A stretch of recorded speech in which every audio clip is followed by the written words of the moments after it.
Cooperative और जिला पंचायत राज अधिकारी कार्यालय में व्याप्त भ्रष्टाचार के खिलाफ भाकियू पदाधिकारियों ने विकास भवन के मुख्य गेट पर पल्ला बिठाकर अपना बीच DPRO Satish Kumar, AR cooperative Pradeep Kumar और परियोजना निर्देशक डीआरडीए ज्ञानेश्वर तिवारी को पल्ले पर बैठाकर जोरदार नारेबाजी करते हुए धरना प्रदर्शन शुरू किया। गुरुवार को भारतीय किसान यूनियन के जिला अध्यक्ष चौधरी कुलबीर सिंह, राष्ट्रीय उपाध्यक्ष धर्मवीर सिंह धनखड़, प्रदेश महासचिव रामोतार समर, पाल सिंह, गजेंद्र सिंह टिकट आदि के नेतृत्व में भाकियू पदाधिकारियों ने गन्ना समिति में इकट्ठा होकर विकास भवन के मुख्य गेट पर सरकारी कार्यालयों में व्याप्त भ्रष्टाचार के खिलाफ नारेबाजी करते हुए विकास भवन के गेट पर धरना प्रदर्शन करना शुरू कर दिया। आपको बता दें कि जनपद बिजनौर के विकास भवन में सैकड़ों की तादाद में किसानों ने धरना प्रदर्शन किया। पंचायत को संबोधित करते हुए जिला अध्यक्ष चौधरी कुलबीर सिंह ने कहा कि सीना सोसाइटी सही जिले की कोऑपरेटिव सोसाइटी में किसानों के कर्जे जमा करने के बाद भी सोसाइटी कर्मचारी किसान को जेल में डालने का षड्यंत्र करने की कोशिश कर रहे हैं, जिसे बर्दाश्त नहीं किया जाएगा। उन्होंने डीपीआरओ सतीश कुमार के द्वारा कार्यालय में तानाशाही रवैया अपनाते हुए भ्रष्टाचार चरम पर पहुंचने का आरोप लगाया। अध्यक्ष जी, आज विकास भवन में धरना प्रदर्शन किया है, क्या है पूरा मामला? देखो, यहाँ जो है पंचायत राज विभाग, यहाँ डीपीआर, एक एआर कोऑपरेटिव किसानों की समिति है। किसानों ने एक मिनी बैंक खोल रखा थीना में, वहाँ उस मिनी बैंक में अपनी मेहनत की कमाई जमा करी और सरकारी कर्मचारियों ने वहाँ गमन करा और किसानों का पैसा आज तक यहाँ नहीं मिल पाया। दूसरी बात, पंचायत राज विभाग में चुनाव के समय जब प्रधानियों का चुनाव होता, प्रधानों का प्रशासक नियुक्त थे, करोड़ों रुपए का मामूली घोटाला नहीं है, बहुत बड़ा घोटाला यहाँ पे। सरकार कहे हम सुशासन दे रहे हैं, ये सुशासन है कि जनता का पैसा की लूट हो रही हो और विकास के नाम पर बात कही जा रही हो और धरातल पर वो विकास नहीं है, तो ये हिसाब किताब करना है आज। जैसे कि किसान धरना प्रदर्शन करते चले आ रहे हैं और किसानों की समस्याओं को समाधान नहीं किया जा रहा है, इसके लिए क्या रणनीति बनाएगी? नहीं, किसान को तो वैसा आवश्यकता नहीं पड़नी चाहिए। अगर काम कर अधिकारी, काम करने वाले अधिकारियों का हम सम्मान करते हैं, लेकिन जब काम नहीं कर रहे और किसान धक्के खाता फिर रहा, उसे मजबूरी में धरना प्रदर्शन करना पड़े। यहाँ कोई सुनने वाला नहीं है, मुख्यमंत्री के आदेश कोई मायने नहीं है। लगे उत्तर प्रदेश में सरकार नाम की चीज़ नहीं रही है, खुली डकैती हो रही है और कोई देखने वाला, कोई इसकी मॉनिटरिंग करने वाला नहीं है। पंचायत राज मंत्री है, उसे अपने विभाग का क्या हालात है कि कितना भारी घोटाले चल रहे हैं, लेकिन कोई परवाह नहीं, मंत्रियों को कोई परवाह नहीं। तो ये तो मान लो सब खेल मेल का चलता, मेल का है सब खेल। खबर उन्नाव से है, जहां पर मोहान विधानसभा में अपना दल एस पार्टी की बैठक का आयोजन किया गया। पश्चिमी जोन की बैठक कार्यवाहक विधानसभा अध्यक्ष डॉक्टर जगरूप लोधी की अध्यक्षता में की गई। इसमें अपना दल एस जिला अध्यक्ष अमरीश पटेल ने कहा कि राष्ट्रीय अध्यक्ष अनुप्रिया पटेल ने जिन संघर्षों से आज पार्टी को इस मुकाम तक पहुंचाया है, हम सभी को पूरे मनोयोग से जुड़कर उनके सपनों को साकार करना होगा। वहीं जिला अध्यक्ष अमरीश पटेल ने बैठक में पार्टी की नीतियों को जन जन तक पहुंचाने की तैयारियों को लेकर विस्तार से चर्चा की। इस बैठक में लोक कल्याण मंच जिला अध्यक्ष कल्याण सिंह लोधी, अल्पसंख्यक जिला अध्यक्ष वसीर रजा, जिला महासचिव पटेल देवेंद्र कनौजिया, जिला अध्यक्ष दिलीप राजपूत और विकास राजपूत, बंसीलाल अकरवंशी, कौशल गुप्ता, सचिन कश्यप आदि सैकड़ों की तादाद में कार्यकर्ता उपस्थित थे। एक होकर आगे बढ़े। यदि एससी ओबीसी समाज, मुस्लिम समाज एक हो जाता है तो हमें आगे बढ़ने से नहीं रोका जा सकता। मैं इस मंच के माध्यम से अपनी पार्टी के शीर्ष नेतृत्व की तरफ से समय न देते हुए 4 पंक्तियां कहूँगा। ये मैं नहीं कह रहा हूँ, मेरा नेतृत्व कह रहा है कि मत भटकना कहीं आवारा ख्यालों की तरह, मत भटकना कहीं आवारा ख्यालों की तरह, हम तुम्हें राह दिखाएंगे उजालों की तरह। मत भटकना कहीं आवारा ख्यालों की तरह, हम तुम्हें राह दिखाएंगे उजालों की तरह। तुम्हारे रक्त में बिस्मिल हैं, भगत सिंह भी हैं, जियो यहाँ तो शहीदों के मिसालों की तरह। हम तुम्हें राह दिखाएंगे उजालों की तरह। और इसमें अंतिम पंक्तियां हैं कि रोशनी सबको मिले फिक्र वतन करने को, रोशनी सबको मिले फिक्र वतन करने को, हम भी जल जाएंगे राहों में मशालों की तरह। तुम्हें राह दिखाएंगे। बहुत बहुत धन्यवाद। बिजनौर से खबर, जहां पर जनपद बिजनौर के धामपुर नगर में स्थित नगीना चौराहे पर हिंदू युवा वाहिनी के मुरादाबाद मंडल के प्रभारी और धामपुर विधानसभा सीट 20 से भाजपा के टिकट के लिए प्रबल दावेदार डॉक्टर NP सिंह के पहुंचने पर श्रीमद हनुमंत भक्ति प्रचार मंडल के द्वारा फूलों की बरसात कर और फूल मालाएं पहनाकर भव्य स्वागत किया गया। स्वागत करने वालों में आचार्य पंडित दिनेश चंद्र भारद्वाज, डॉक्टर AK सक्सेना, नरेश कारीगर, जगदीश अरोड़ा, मुन्ना कारीगर, हरीश कारीगर, अरुण कुमार अग्रवाल, राम प्रकाश वर्मा, सुभाष कौशिक, राजीव कुमार, प्रीतम सैनी, मनोज रस्तोगी, शिव बहादुर सिंह, पंकज वर्मा, निखिल अरोड़ा, सतीश रस्तोगी, सुनील कुमार, मेघराज सिंह, विजय शर्मा, महावीर सिंह आदि उपस्थित थे।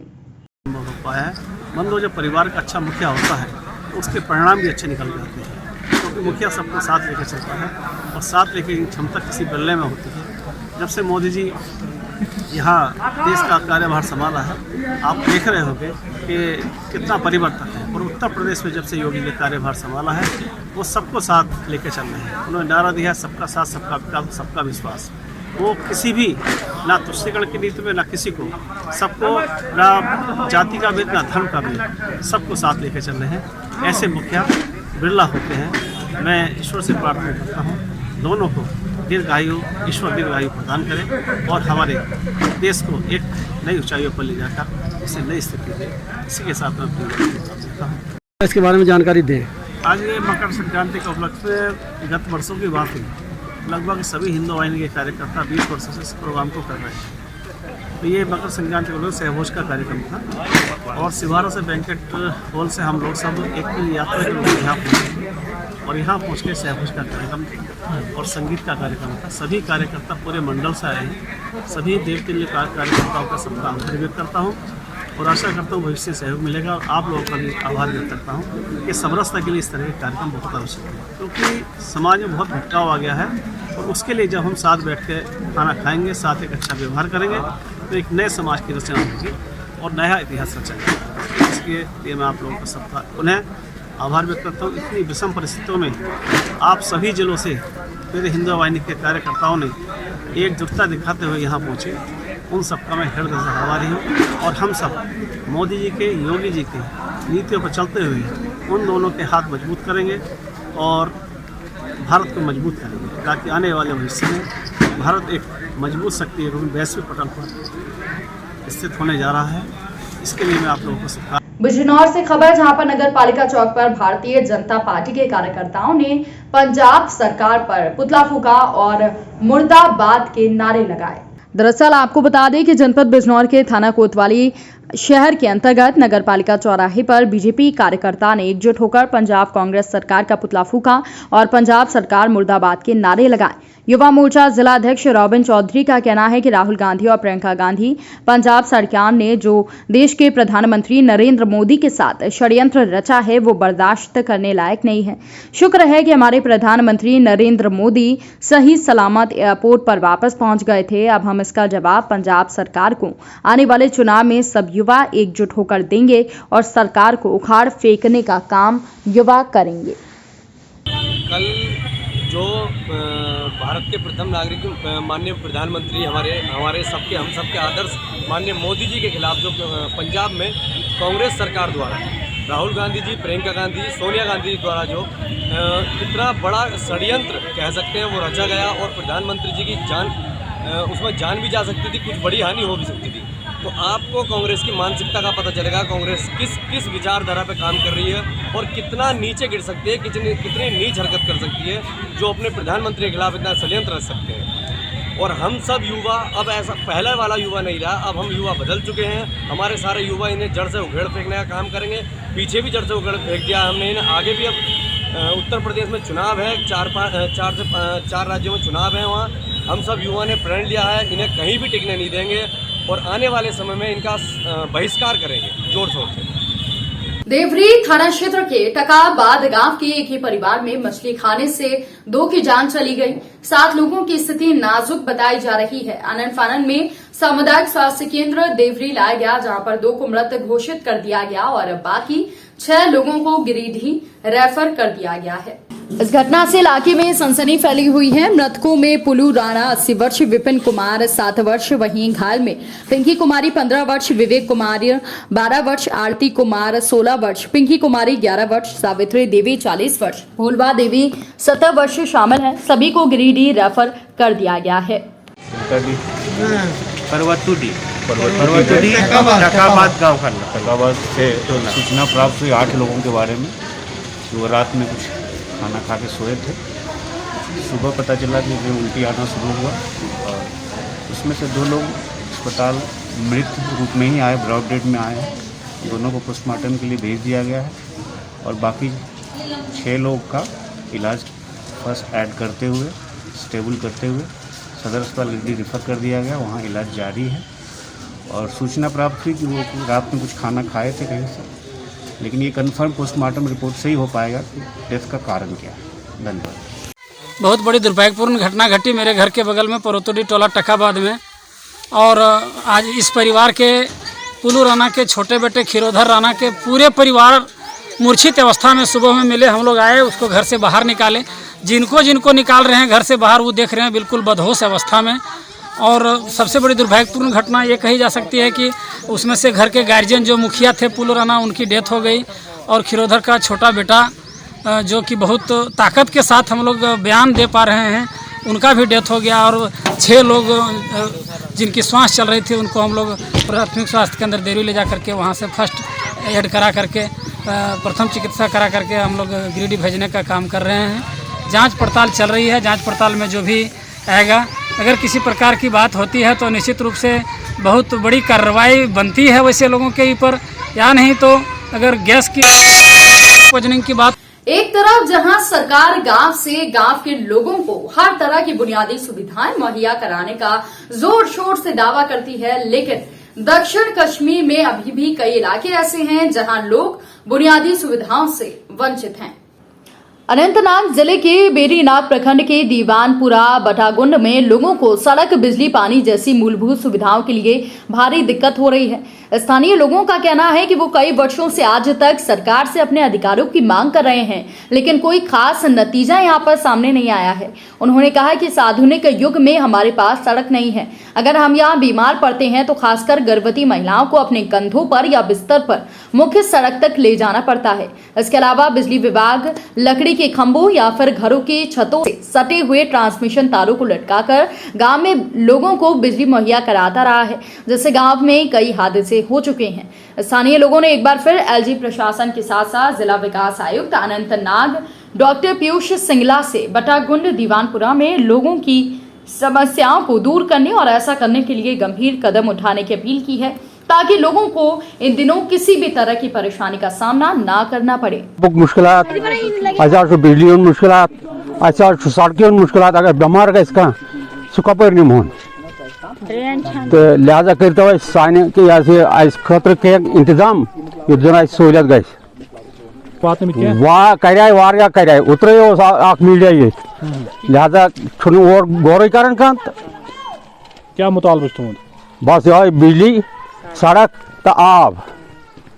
मैं यहाँ का बटगुंड में यहाँ का सरपंच हूँ, और बड़ी बदकिस्मती के साथ मुझे कहना पड़ता है कि थोड़ा सा भी बर्फबारी होती है यहाँ पे तो एक तो बड़ी मुश्किल की बात है कि लाइट तो पहले से ही गायब है, और अगर कभी कभी बार होती भी है तो पूरी यहाँ पे दिखती नहीं है। तो सही बात यह है कि यहाँ पे जो ये अभी आपने जो देखा है यहाँ पे कितना मुश्किल का सामना हम कर रहे हैं। यहाँ पे यहाँ की औरतें, हमारी माँ बहनें बड़ी दूर दूर से यहाँ पे पानी लाते हैं, जबकि जीजीएम का इन लोगों ने एक स्कीम रखी थी कि घर घर में नलका होगा। तो यहाँ पे हमें बस सुनने में आया है, लेकिन घर घर में नलका नहीं है। कम से कम कोई आधा किलोमीटर हमारी माँ बहनें दूर दूर से पानी लाती है। ये तो आपके सामने मैंने एक एग्जांपल रखी है। और दूसरी बात यह है कि यहाँ पे रोड की अगर बात ले लेंगे तो यहाँ पे बिल्कुल भी रोड नहीं है, जबकि अगर यहाँ पे खुदा न खास्ता आग की कोई मतलब परेशानी हो या मतलब डिलीवरी हो या कोई ज़्यादा बुजुर्ग बीमार हो तो कैसे हम उसको हॉस्पिटल तक ले सकते हैं।